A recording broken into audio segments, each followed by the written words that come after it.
Bonjour tout le monde, aujourd'hui on se retrouve dans une nouvelle vidéo où je vais vous partager mon expérience en première année d'école de commerce. Actuellement je suis en deuxième année, mais voilà, comme ça j'ai un aperçu assez général. Je me suis retrouvé un jour dans votre cas après que l'école que j'avais choisie sur Parcoursup m'ait acceptée. Là c'est la saison un peu de l'été où on se demande ce qu'on va faire l'année prochaine, comment on va le faire. Moi j'avais été du coup dans ce cas-là, mais j'avais pas trouvé toutes les informations que je souhaitais. J'avais cherché les emplois du temps, les matières, le nombre d'heures et tout ça, mais j'avais pas tout bien trouvé. Du coup je fais cette vidéo pour ajouter un complément et mon point de vue sur comment va se passer votre première année d'école de commerce. Je tiens à préciser que c'est seulement mon expérience dans mon école, donc ça ne sera sûrement pas probablement et même certainement la même que la vôtre, mais voilà, je suppose que les écoles de commerce se ressemblent un petit peu toutes, en tout cas les écoles de commerce post-bac, donc je pense que ça pourra vous aider. En début d'année, vous aurez une journée d'intégration. Nous, ça s'est passé au parc Astérix. C'est-à-dire qu'ils ont privatisé le parc Astérix entier pour les premières années. J'y ai tout de même été parce que j'accompagnais, je faisais partie du staff et c'était pour l'organisation de la journée. Mais voilà, en première année, vous auriez été au parc Astérix. Toute la journée, on a pu faire des attractions, des mini-jeux organisés par toutes les associations étudiantes. C'était super sympa. Les files d'attente étaient hyper réduites vu qu'on était seulement 2000. Après, je tiens à préciser qu'il y avait plusieurs écoles qui étaient avec nous, mais voilà, on était 2000 dans un parc. C'était vraiment génial. Après la journée d'intégration, vous irez en classe. Voilà, l'année va commencer. Il faut savoir que les classes sont composées d'un peu moins d'une quarantaine d'élèves. C'est un petit peu comme au lycée, mais c'est pas gênant parce que l'ambiance est tout autre et du coup, on s'y fait très bien. C'est plus calme et ça permet de trouver des profils différents. C'est plus un plus qu'un moins. En première année et surtout au premier semestre pour ma part, on a eu beaucoup de travaux de groupe. Mais c'est plutôt bien parce que ça permet de s'intégrer très facilement. Au premier semestre, c'est surtout les profs qui vous répartissent dans des groupes de travail en fonction des matières dont je vais vous parler juste après. Et donc, dans ces groupes de travail, vous voyez très vite avec qui ça peut fonctionner ou non.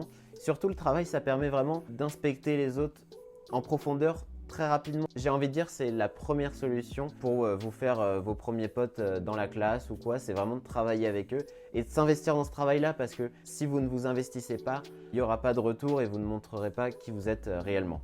Et enfin, pour vous intégrer, bien sûr, il y a les soirées étudiantes qui commencent même des fois avant le début de l'année. Donc, essayez de trouver un petit peu des gens qui seront dans votre école l'année prochaine. Et puis, c'est comme ça que la roue va commencer à tourner et que vous serez invité à des soirées. On va passer tout de suite à la deuxième partie de cette vidéo qui traite de l'emploi du temps et du temps de travail personnel que vous aurez à avoir en première année d'école de commerce. Je vais vous afficher juste ici 3 semaines de mon emploi du temps de l'année dernière. C'est un emploi du temps qui n'est pas fixe, donc c'est pour ça que je vous en mets 3 différents qui sont assez significatifs de ce qu'on fait par semaine en école de commerce, en tout cas en cours théorique. C'est des blocs de 3 heures que vous avez à faire. C'est vrai qu'au début, c'est un petit peu long, surtout quand les matières ne sont pas forcément hyper concrètes. Je pense au droit par exemple. C'est vrai que 3 heures de droit, ça fait mal au début, mais on s'y habitue assez facilement.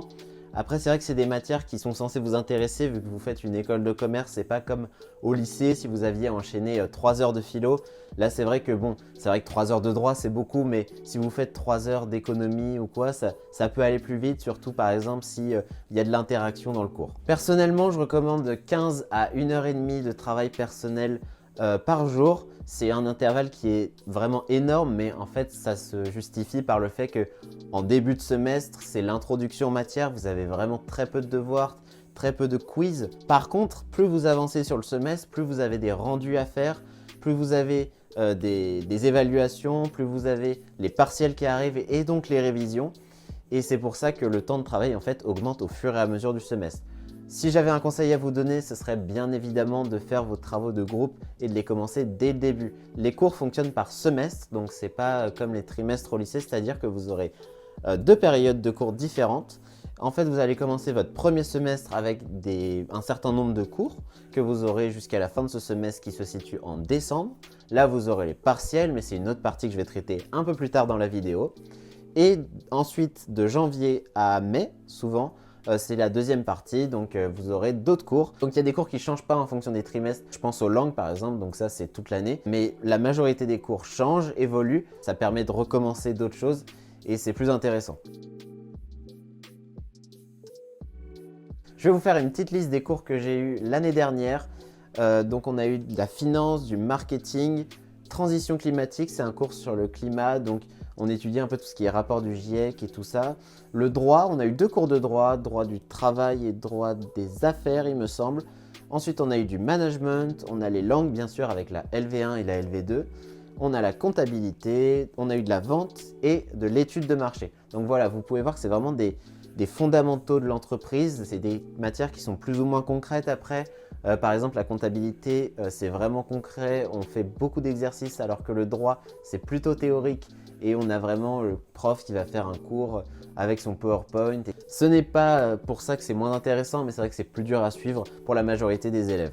Il y a une matière aussi dont je voulais vous parler qui s'appelle Services et produits innovants où au début du semestre, le prof nous demandait de choisir un produit, une innovation qu'on devait imaginer par nos propres moyens, donc en tout cas quelque chose qui n'était pas démocratisé parce que c'est vrai que trouver une idée comme ça en une semaine c'est un peu difficile. Donc c'était un travail de groupe. Une fois qu'on avait trouvé cette innovation, on devait faire tout un business plan avec le modèle économique, les prévisions des comptes, comment fonctionnait ce produit. Bien sûr, pas dans les détails parce qu'on n'est pas en école d'ingénieur non plus, mais voilà, il fallait avoir une vue d'ensemble, une vue globale du produit. Arrivé à la fin du semestre, on devait rendre une présentation et on faisait la présentation devant le prof qui nous évaluait en fonction de lui, comment il avait envie d'investir dans ce projet.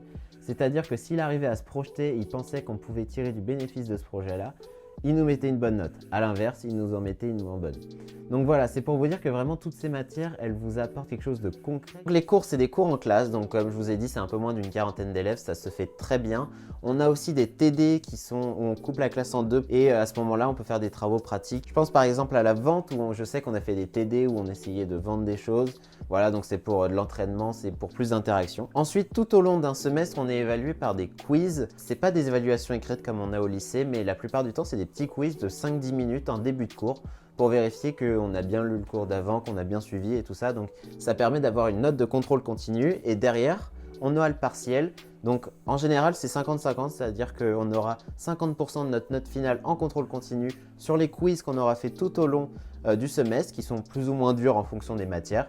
Et on a 50% pour les partiels qui arrivent à la fin du semestre. Les devoirs, je vous en ai parlé juste avant, vous faites beaucoup de travaux de groupe en première année. Il faut les rendre à la fin du semestre souvent. C'est vrai que la majorité des devoirs, ils sont comme ça.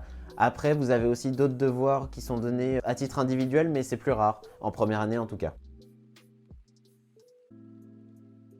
Les partiels, c'est un devoir de 2 heures où vous allez restituer un peu toutes les connaissances que vous aurez accumulées sur le semestre sur une matière. Après, du coup, vous en avez plusieurs. Vous avez plusieurs partiels. Nous, on avait à peu près une dizaine, donc ça reprend la majorité des matières, pas toutes, que vous avez faites sur le semestre. Ça peut être sous plusieurs formats. On a eu des quiz, on a eu des questions de réflexion, on a eu des questions de cours. Mais voilà, donc ça reprend un peu toutes les connaissances que vous avez accumulées sur ce semestre, sur une matière à chaque fois. Souvent, il y a des semaines de partiels, c'est-à-dire que pendant une semaine, on va faire tous les partiels. Les résultats tombent 3 semaines, 1 mois après avoir fait les partiels, mais ça dépend des professeurs et des matières. Il faut savoir que le niveau des partiels est vraiment abordable. Si vous avez révisé tout le long du semestre et que vous avez été sérieux, il n'y a même pas besoin de faire de grosses révisions avant. Après, c'est comme vous le souhaitez, comment vous l'envisagez. Est-ce que vous souhaitez avoir 20, 15 ou juste avoir la moyenne et passer l'année? Ça, c'est à vous de voir.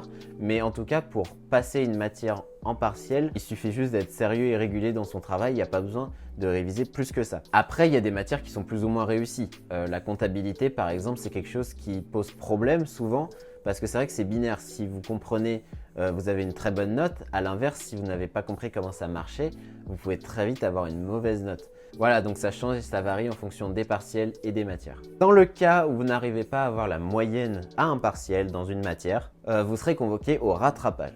Il ne faut pas voir les rattrapages comme un échec, mais comme une seconde chance. C'est-à-dire que vous allez pouvoir accéder au rattrapage pour vous permettre de récupérer des points et passer votre année. Si vous n'aviez pas été convoqué, vous n'auriez pas pu passer votre année et il aurait peut-être fallu redoubler si le jury ne vous avait pas admis. Donc en fin d'année, vous avez un stage de 2 mois à réaliser. Pourquoi 2 mois? Parce que c'est le minimum légal pour être payé. C'est-à-dire que l'entreprise sera un peu, en quelque sorte, obligée de vous donner des missions parce que elle ne va pas vous rémunérer à rien faire. Le stage, en tout cas dans mon école, il est hyper bien encadré parce qu'il y a un recruteur professionnel qui vient faire plusieurs cours tout au long du premier semestre et vous dire comment faire un CV, une lettre de motivation, un email de motivation et gérer vos entretiens une fois que vous avez été convoqué. Donc voilà, ça vous aide vraiment, même professionnellement. Après, vous savez faire un CV, ce qui est vraiment une énorme plus-value. Et derrière, pour le stage, du coup, que vous aurez à trouver, c'est une facilité. Bien sûr, à la fin de ce stage, vous devrez faire un rapport de stage, donc qui fera une quinzaine de pages, il me semble, moi, il l'a fait, où vous devrez raconter les différentes missions que vous avez faites, que vous en avez tirées, quelles sont les compétences que vous avez acquises cette année et qui vous ont servi durant ce stage. Donc un rapport de stage classique, j'ai envie de dire, comme vous avez fait sûrement en troisième. Pas de nouveauté là-dessus. Voilà, c'est la fin de cette vidéo. J'espère qu'elle vous aura plu et qu'elle vous aura apporté ce que moi, à l'époque, j'avais pas pu réussir à trouver sur Internet, sur comment vous allez vivre votre première année d'école de commerce. Si vous avez d'autres questions, n'hésitez pas à les poser en description. J'essaierai d'en répondre à un maximum. Voilà, on se dit à une prochaine.